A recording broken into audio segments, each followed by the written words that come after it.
What's up, guys, and welcome to the episode of the career mode in MotoGP 20. That actually hurt. I'm not gonna lie to you guys, I actually hurt myself doing that. So I'm either supremely soft or I should probably stop doing that. But regardless, it's time for us to go to the Shark Helmets Grand Prix de France, which means, of course, we're going to a track that I really love. Like, despite me not being a huge fan of France, I will say Le Mans is one of those tracks that I've just absolutely loved since I was a little kid. And it's just, I think it's, between the Le Mans series and, like the various versions of the track, this is absolutely my favorite. And it's probably because, I've been doing it for so long in so many different games. But I just feel like this is one of the best tracks you can possibly have in a video game, just because it's so much fun. And I say this pretty much every single fucking video at this point, but it's just the reality. Like, this game has such good gameplay that, tracks like this, they go from being awesome because of nostalgia reasons and just because the layout of the track is amazing, to just being so much fun to play because the gameplay is so damn good. And of course, qualifying, we definitely want to get ourselves high up there because this is a complicated one. Going into turn 1, which is of course the looping, not really a looping turn, it's that fast right-hander which leads into the chicane, which is of course a very difficult chicane. And with a lot of people around you, it is extremely difficult to go around without actually, having a crash or being involved in a crash, which of course can really cost you a lot in the race. So it's really important for us to have a good lap in qualifying. This right here is going to be a very important part of the track throughout the entire race, because that's probably where I've had the most trouble. That popping that wheelie, it's always an issue for me. But luckily, as you can see, we're almost 2 seconds faster than the current best lap, which was just absolutely absurd. We kind of blow it right there, ran really wide. It's a shame because the lap was basically as perfect as you can get. Run a little bit wide there. Horrible getting back on the gas, and obviously completely blew that last sector, which is probably going to keep us, we're still on pole, but definitely not way ahead like I would have hoped. Let's take a look. Yeah, only 1.3. I think at one point we were on 1.7, so we lost about almost half a second in that sector right there. Probably more, because we probably would have been able to pull away a lot more if we'd have done things the correct way in that sector right here. But it's time for the Grand Prix to start, and we actually get a decent start. And like I said, like this part right here, this is very important, because people are going to go bombing on the inside. They're going to try to get past us going to turn 2. Cut on the inside. I probably should have gotten a penalty there. I'm not even going to lie to you guys. I don't know how the hell that happened. How the hell, first of all, I put myself in that situation. And second of all, like, why the game didn't give me a penalty. I feel like a lot of other times I get penalized for a lot less, but it is what it is. Me and my man Maverick Vinales, we both love a good penalty. Yeah, I guess that's why they call him Pinales. I guess you can't really call him, it's like Penubba or something. Or like Bubble Tea or something. Yeah, Bubble Tea and fucking Pinales. All right, that's the dynamic duo right now. Especially if one day we end up on a factory Yamaha, that'd be kind of an interesting team. The penalty mates. As of course, like as you can see, man, like just full of confidence in this track. Jake Dixon, that's a name I think we see pretty often come up as a crasher. So he must be one of those guys where he's probably got some talent, and he ends up just fucking crashing constantly and costing his team a lot of money because he doesn't actually do anything with the few finishes he actually gets.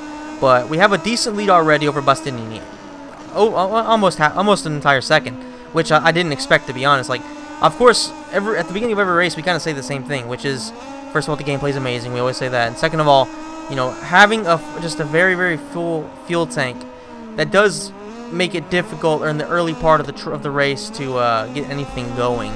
Now, I have been running hards from now, like that's kind of what I do now, because I just feel like, I don't know, like for some reason, with hards, obviously I can go the entire race and not have too many issues with tires, but if I'm even on mediums and on a very cool track, it's still very difficult for me.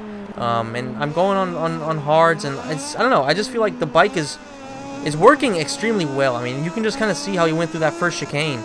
Like, usually it's a struggle, and I think it's just kind of as Joe Roberts actually passes somebody, which is pretty impressive for fucking what Jingling Joe Roberts, or whatever my brother calls him, Swag Joe, Tier 1 Joe, Joke Joe is what I call him. Yeah, so I don't know, like I just feel like you can really see from there, like that's a clear sign that confidence is extremely high. because that's a very, very difficult one. Because if you hit it a little bit too fast, you're gonna go, you're just gonna completely ruin your lap, and you could potentially get a huge penalty. Potentially, and there we go. We get a penalty for going wide. Vinales understands what I'm talking about. Meanwhile, Lorenzo Baldassarri actually crashes. I think he crashed in Jerez too. Yeah, that's right. I'm pretty sure he's the guy that crashed by banging into us. Pause. He bumped into our rear end. Pause. He entered my muffler. Pause again. That's the last one. But I'm pretty sure that was him. And obviously he's continuing his run of dumb mistakes. And it's a shame. It's a shame for him because he's actually one of the fastest guys on the grid. So I would have expected to see him battling with me for the top spot. But Schroeder has been kind of showing, like, I don't think he's won a race yet, or maybe he won one. But, I mean, and it's obviously still early. This is, like, the 5th Grand Prix. So, I mean, he's been showing that, man. Like, with consistency, you can definitely battle for, you can definitely be up there among the top 2 for a title. And it's something that I've been saying a lot lately. Is it's like, consistency is key. And you don't have to win every race as we go. See what I mean? Like, if you're too hard on the brakes and you're going in too hot, that's going to happen. You're going to lose a lot of time. But if you go in too slow, you can also, it's obviously you're going to lose time if you're going too slow. But you know what I mean? Like, it's a very, very difficult corner where if you get it right, you're just going to be, I don't know, it just feels so good and it looks so good. But if you get it wrong, it's going to go horribly wrong. But yeah, like Schroeder, he's definitely been a lot more consistent than I would have expected from him. Obviously, we've also done pretty well. I think apart from Circuit of the Americas, we've been pretty solid. Of course, we crashed out in Qatar.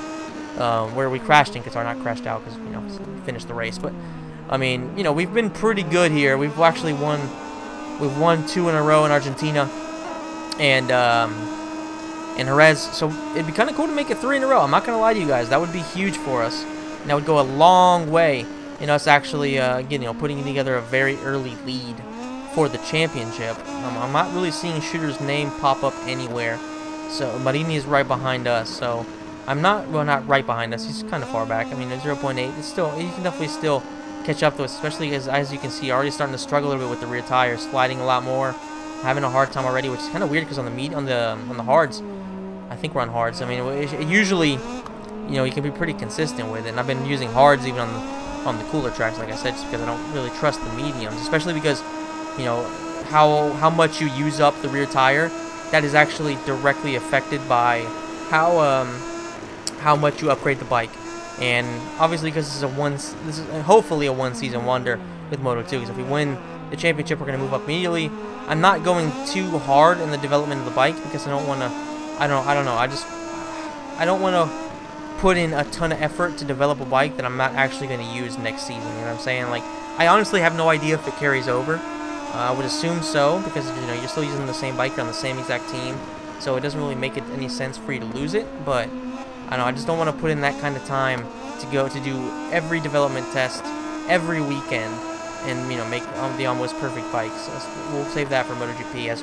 Meanwhile, man, like Marini is right on Bubba's ass right now. He's actually within close enough range to where if the race finished right now, he would win the race, because obviously we have that 2.66 penalty. So it's starting to look like it's going to be a difficult race. Like, I'm not going to lie, like he's definitely been fast right now. We're going through the chicane, actually come out of it pretty well, able to avoid a wheelie. Only a very, very slight one. So, but we gain so much. Like, we pull away so much in that little sector right there, going through that chicane. When we get it right, man, we are extremely fast compared to everybody else.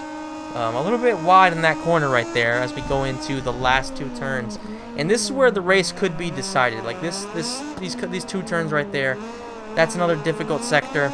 Control batteries are low, and that means can't feel the vibrations, which means yes, you can see on the screen, like when you're sliding and how close you are to crashing and stuff like that, but you can't feel it. And I always prefer to feel, in a racing game, I always prefer to feel what's happening as opposed to seeing it, because if I can feel it, I can react to it faster. If I'm seeing it, my eyes are mush, my reactions are horrible.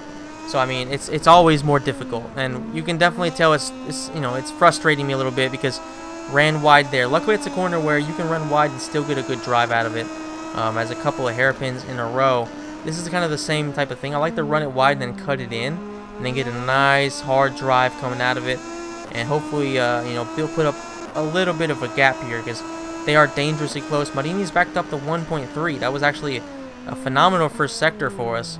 Just really, really well executed, and it was really needed because we were starting to look a little bit in danger of being caught, and that's very, very big for us, as we're actually almost in the final lap. Gotta hit the chicane. Oh my god, just struggling so bad right now, struggling big time.